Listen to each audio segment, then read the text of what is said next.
Look at this fucking nightmare. Holy. The oil pump is driven by a fucking belt inside the oil pan.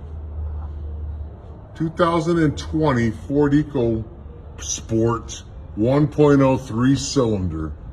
What the flying kind of fucking engineering is this? So the pickup screen's all clogged up with belt material.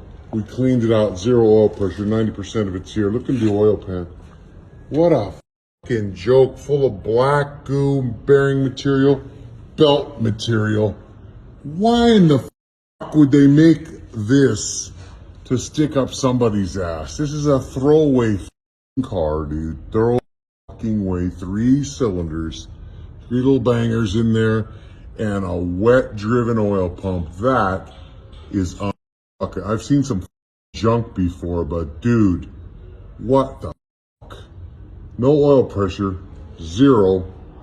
Lights on, because that was completely clogged with belt material from that. That's some awesome engineering right there, folks. Holy f***, one of these cars, man. You better hope it runs. Wow.